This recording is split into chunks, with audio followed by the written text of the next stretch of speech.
Hello， 大家好，我是花百科的花花。今天呢，我们来认识一种花，其实不用我说，大家都会知道了，它就是绿萝。绿萝在我们日常生活中非常常见，有些人养在家里啊，包括商场里啊，这个酒店啊，各种地方我们都会看到它的身影。如果是把花市里的花热销排一个名的话，我相信绿萝肯定排名前3甲。绿萝之所以让大家喜爱呢，一个原因就是它叶片非常茂盛，而且如果温度适宜的话，它4季都是这样的，而且呢，它的叶枝条呢可以长很长，大家可以把它挂起来，放在桌子上呀，放在窗台上呀，放在柜子上，这样枝条垂下来可以打造成一种瀑布啊、窗帘的造型，非常好看。虽然普通，但是它的造型非常多，而且呢，给人以生机勃勃的这种印象，还能吸收空气中的一些有害物质，所以它非常实用哦。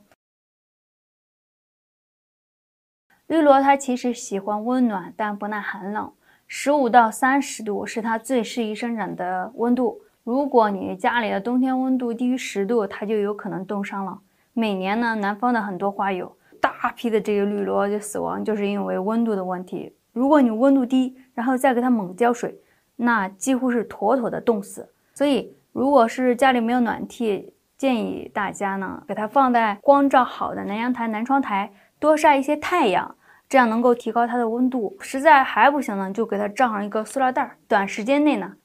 暂时耐个10度左右的低温。但是如果时间很长，或者是温度再低，低于5度这种，其实罩塑料袋其实也不能解决根本问题。解决根本问题就是说要把它放在温暖的暖气房，这才是绿萝防冻的一个根本的一个方法了。其实呢，绿萝非常耐半阴，如果放在家里的反光的角落，它也可以正常的生长。但是呢，花花不建议把绿萝长期放在没有光的、非常阴蔽的、不通风的地方，这样呢，不但会让它的叶片失去它本身的光泽，而且会弯弯曲曲的，不美观。更重要的是啊，如果是没有光照，而且不通风的地方，会加大绿萝烂根的几率。所以最适合绿萝生长的环境是什么呢？花花认为是那种比较明亮的客厅，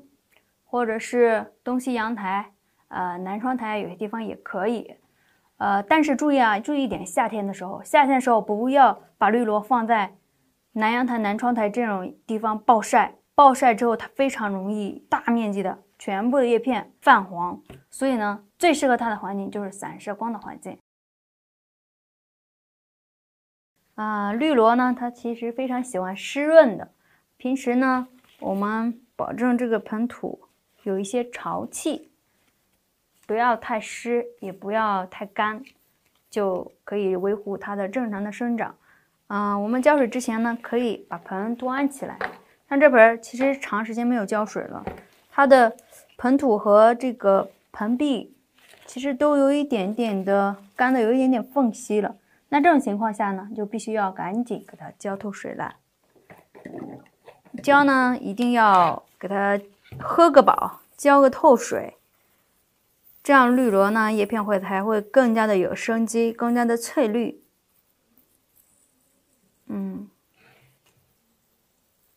我们浇的时候还可以给它叶片上喷点水，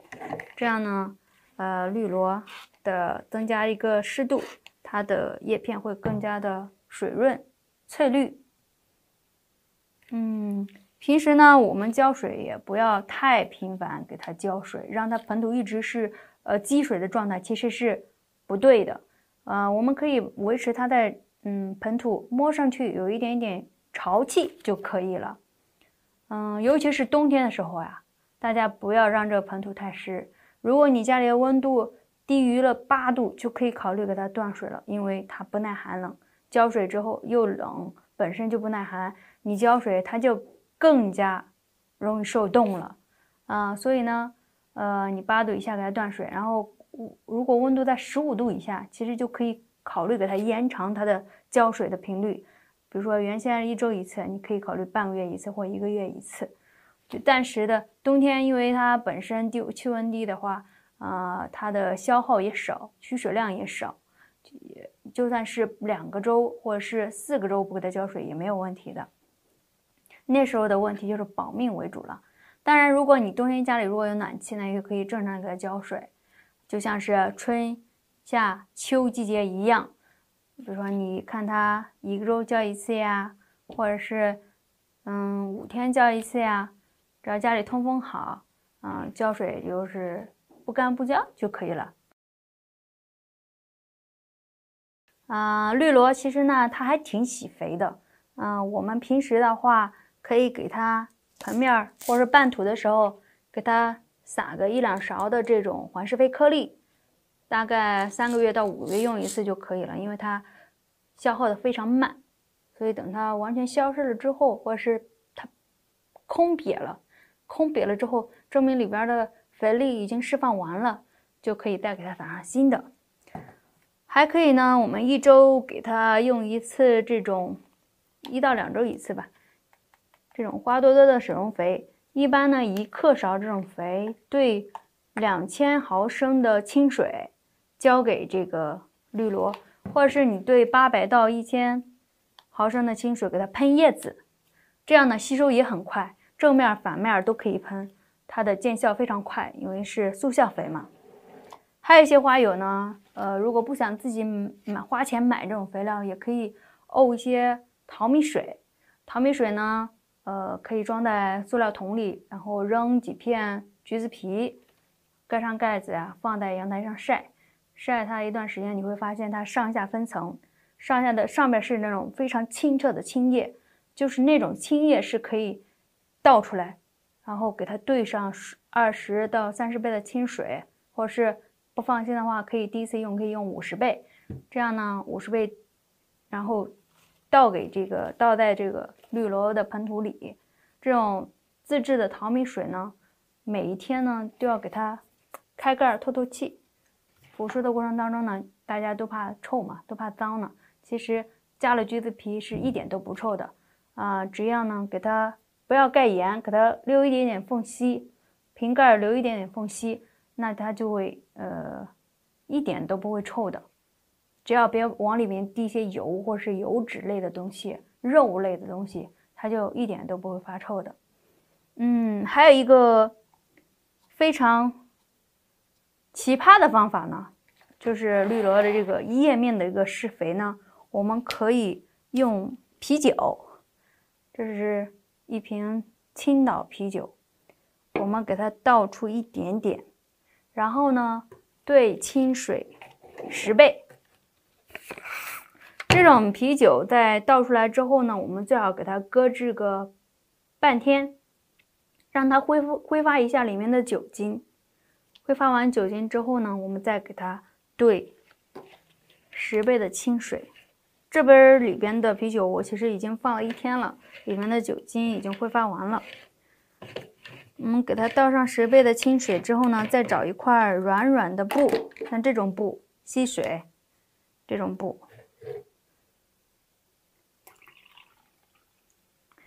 第一次用呢，建议大家兑水兑多一点，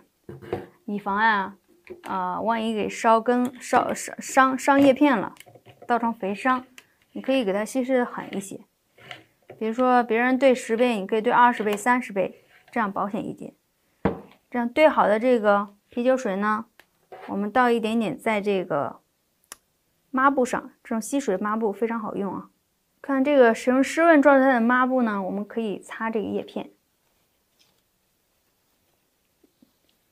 看到没有？擦完之后，这叶片马上油光水滑的，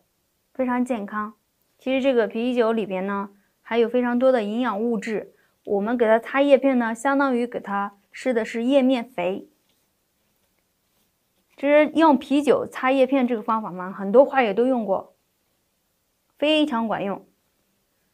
还有的很多花友，还有一些大胆的花友，直接用啤酒兑水去浇，其实花花不是很建议。这种呢，如果把握不好浓度，非常容易造成肥伤。但是用抹布用这个啤酒兑水，然后蘸着抹布去擦，这种方法是没有任何的风险性的，而且啊见效非常快。其实叶面肥呢见效是最快的。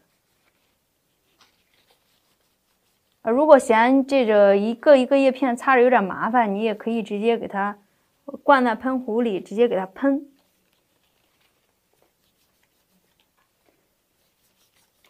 看，擦完的叶片啊，跟没擦的叶片它就是不一样的状态。大家看到这个对比了吗？如果是看到家里的绿萝长出这种长长的藤条之后呢，可以给它剪下来几段。剪的时候呢，就从中间的节点里剪就可以了。然后呢，准备一个杯子，不透水的杯子。其实我这儿用的是喝水的水杯，把它下边的叶片给它剪下来，留着上面的叶片。加水了，基本就下方的枝条浸到水里就可以了，不用太满。那有些花友就说了，那我水培的绿萝怎么这么长时间都不长根呢？其实水培的绿萝呢，我们在初期它没有生根的时候要给它换水，比如说2到3天换一次，这样呢让它水质保持一个干净的状态，不容易烂根，枝条不容易烂，它会生根更快。等到生根之后呢，我们可以1周给它换一次就可以了。总之呢，保持水质的清洁就有利于它生根。还有一个方法就是，大家可以用那种阿司匹林，或者是这种甲硝唑。甲硝唑呢，它针对那种厌氧型的细菌，可以放在水里，可以抑制那种细菌的滋生，让这个水质保持干净这样就有利于根系的生长。那用的时候呢，这一片的甲硝唑建议兑水1000倍，这一大片呢，我其实只要搁一点点，其实就足够了，就用不了多少。那我们倒上一些清水，大概1000倍到2000倍都可以。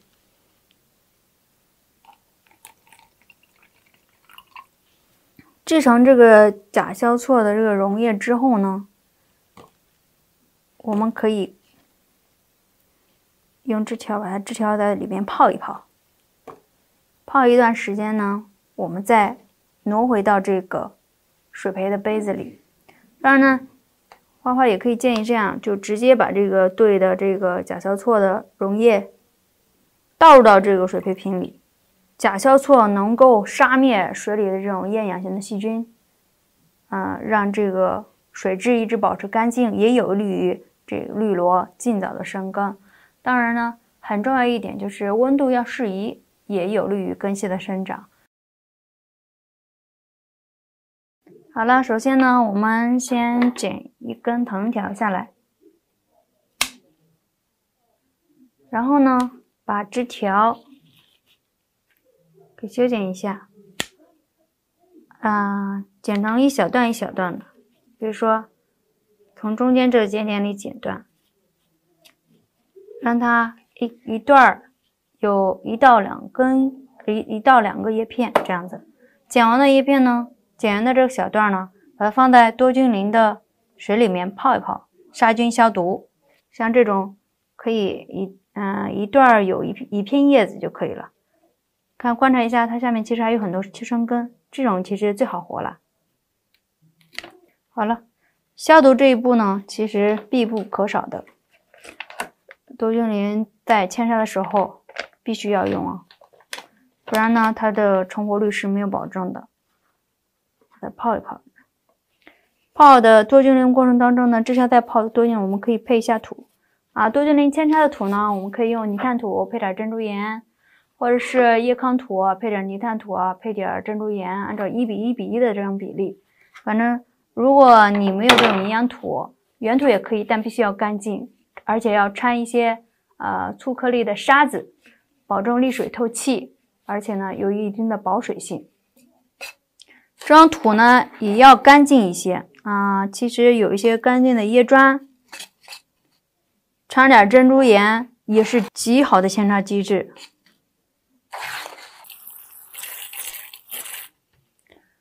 然后呢，我们不是修剪好的枝条拿出来，大家观察这枝条啊，其实它可以竖着插下去，也可以平着插下去，平着这样放下去。因为我看到它下面有切成根，所以我的方法就是把它平着放在这个盆面，让它根系扎进这个土里，这样平放一下。你看，基本叶片下面就是根，这个切成根，其实非常容易扦插的。把这个根朝下。好了，我们现在是3根是竖着插下去的，3根是平铺的。这2种方法其实都可以。然后种完之后，我们把平铺的这些，在它节点的位置、叶片的位置，给它稍微的薄薄的撒上一层土，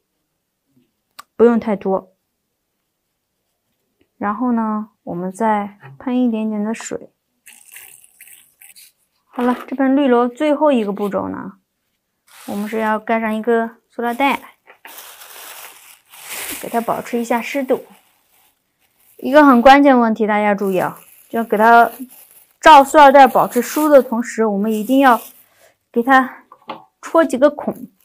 像我会在这里给它剪2个孔，保证它透气。因为你虽然提高湿度，但是如果完全不透气，但它在里边是非常非常容易腐烂的，生根更是幻想了。所以呢，我们在保持湿度的同时，给它相对来说也要保证透气。放在这个散光啊、通风的地方，每天可以打开这个塑料袋，给它通风个半个小时，然后再罩上，大概过个1到2周，基本就会成活了。那如果温度低的话，可能会慢一点，所以大家在春秋时节是最适合扦插绿萝的。绿萝发黄，在养花的过程当中，大家可能都会遇到，但是呢，它不同的黄叶引起的原因是不一样的，所以我们要解决黄叶的问题，需要对症下药，找到自己的绿萝为什么发黄，什么原因发黄才是最关键的。那花花这次呢，给大家说一些绿萝发黄的一些原因及解决的方法吧。第一个原因呢，比如说你偶尔看见绿萝底部它有这种干枯的这种黄叶子，其实非常正常，这个是自然消耗导致的这个发黄。只要你把它这种叶片摘了就可以了，不影响美观。第2种发黄呢，就是它缺水引起的发黄。缺水引起的发黄呢，其实跟它自然消耗的这种黄有点像，也是底部的叶片发黄，但是呢，整体是没有什么大问题，只是底部的叶片有点发黄，而且有点萎蔫，有点软，那种状态呢，你一旦浇1次透水，它马上就会恢复，这就是缺水引起的发黄。第3个呢，就是浇水太多了，烂根了。比如说你扒拉开这个叶片底部，你看它叶片下面有一些发霉了，或者是呢，它叶片呢底部叶片大面积的发黄，而且有一种浸润性的那种黄叶，它不是这种干的黄叶，而是那种浸润性的，整个叶片有点嫩黄那种感觉，就有一点浇水过多引起的沤根的发黄。如果症状轻呢，只是见个一两片或者3、4片这种叶片发黄，浸润性发黄，那就把绿萝暂时停止浇水，把它的盆底垫起来，放通风的地方，让它多余的水分尽快的散发出去，那它的就不会继续的这种水黄。当然有那种原先已经发黄就摘掉就可以了，后续的叶片会继续正常生长。但是如果是烂根非常严重了，那只能把它脱盆脱土，修剪烂根后重新种下了。第4种发黄呢，就是肥黄。如果你给它比如说施那种农用的尿素或者是复合肥，一下子施多了，就会引起大面积的黄叶，而且呢，它新发出来的叶片有点弯弯曲曲的那种生长不良那种感觉，就是肥黄。肥黄的解决方法就是给它浇2遍清水，稀释一下它的肥力，这样呢，它会慢慢的去恢复。但是如果你施肥狠了，这个根儿已经烧了，那必须就换盆换土处理了。还有一种黄呢，可能大家不是很常见，但是呢，它会引起大面积的黄叶，那就是光照，夏天的光照过于强烈，绿萝也会发黄的。比如说你把它夏天放在南阳台、南窗台，中午的光照那么强烈，绿萝如果放在这种环境下，它会大面积的一大片都是黄叶。但是如果你把它搬到散光半阴的地方呢，它的叶片发黄现象会慢慢的改善。这个是很好解决的，这个因为过晒导致的黄叶。好了，今天这个关于绿萝这个黄叶的问题呢，我们有浇水的引起的，施肥引起的，光照引起的，其实还有温度过低啊引起的，在冬天的时候比较常见。其实它的温度过低呢，最重要的一个方法就是看它的叶片有点浸润性的那种感觉，好像霜打了那种感觉，那种就绝对是它是冻伤。好了，今天的如果是你绿萝发黄，一定要从这些方面挨个去想，去找原因。找到这个原因之后呢，针对性的解决一下，绿萝的发黄问题就会解决了。好了，今天的绿萝发黄问题我们先介绍到这里了，我们下期见吧，拜拜。